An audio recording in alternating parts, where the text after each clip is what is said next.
More people are jumping on board buses and SkyTrains, says TransLink.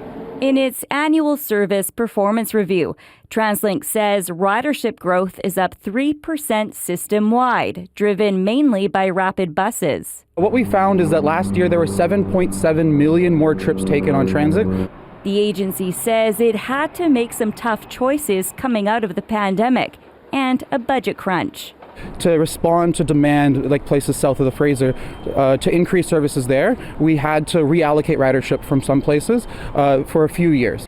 Ridership south of the Fraser is the highest in the region, up more than 11%.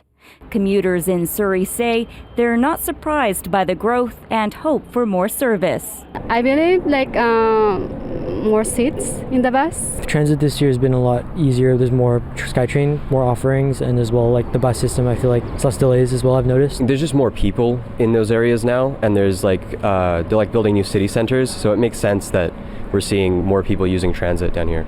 In comparison, bus boardings in Vancouver, UBC and the North Shore saw a drop last year.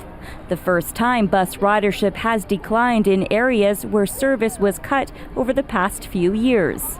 Transit advocates now hope TransLink will restore service. Overcrowding has popped up on some routes that have seen cuts. You know, the cuts happen on these routes with the assumption that, ridership is down, so we don't need as much service. But time passes. The city grows. TransLink says it was facing an annual deficit of more than $600 million, but its 2025 investment plan has been approved.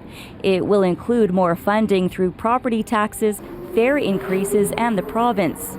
TransLink says this means they can boost service on crowded routes and in underserved areas.